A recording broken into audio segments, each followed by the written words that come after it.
Lokasi tepat tasik Chini adalah di Pekan Pahang dan tasik ini berkeluasan lebih kurang 5,000 hektar.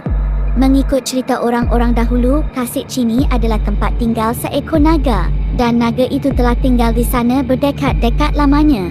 Dikatakan ada yang pernah nampak naga tersebut. Bukan sahaja orang tempatan, tetapi ada juga seorang rakyat British yang pernah melihatnya pada tahun 1956. Ada yang mengatakan bukan seekor sahaja naga di situ, tetapi terdapat dua dan sepertinya berpasangan. Nama naga tadi adalah naga sisik emas dan naga sisik perak. Naga sisik emas dipercayai adalah jelmaan daripada seorang lelaki dan naga sisik perak pula adalah jelmaan seorang wanita. Sekitar 1970-an, pernah heboh mengatakan ada yang ternampak dua ekor naga itu ketika musim banjir.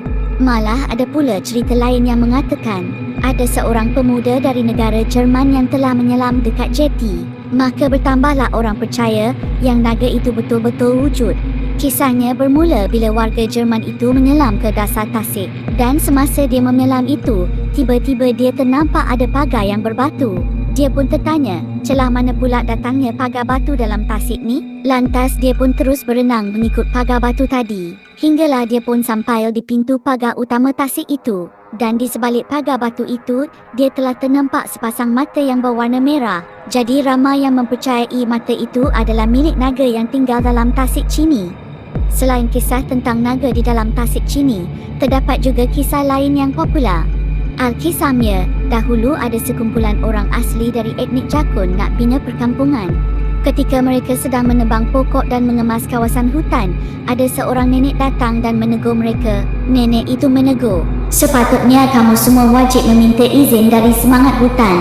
Kalau nak buka kampung atau sebagainya, kamu tak boleh reda sesuka hati. Sebabnya hutan itu ada yang menjaga." Maka seorang dari asli tadi sedar yang mereka telah berbuat salah. Lantas mereka meminta maaf pada nenek tadi. Untungnya nenek bertongkat itu memaafkan mereka dan nenek itu pacakkan tongkatnya atas tanah sebagai tanda sempadan di antara mereka dan kemudiannya berpesan, "Jangan sesekali dicabut tongkat ini kalau kalian tidak mahu ditimpa musibah dan bala bencana."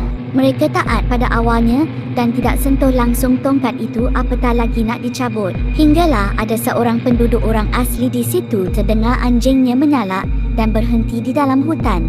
Bila dia sampai, dia melihat anjingnya menyalak pada sebatang pokok balak yang sudah raput. Jadi dia pun ambillah sebiji batu dan cuba baling pada kayu reput itu.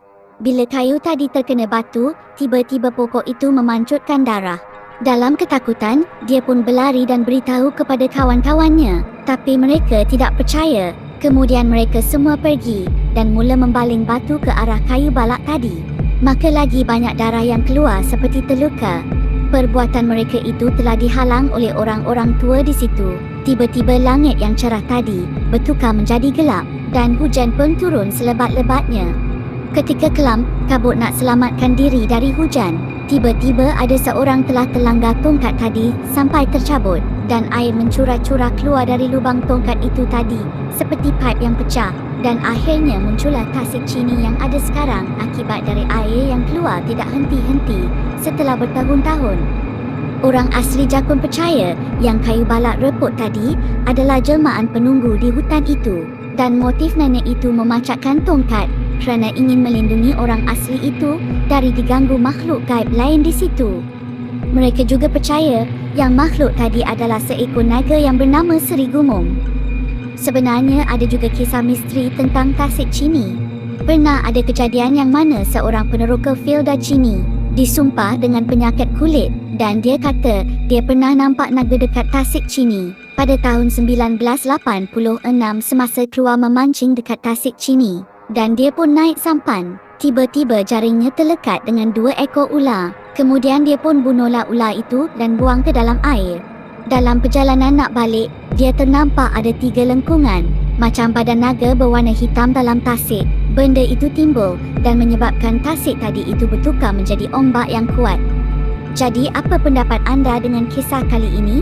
Tinggalkan komen dan pendapat murni anda di ruangan komen.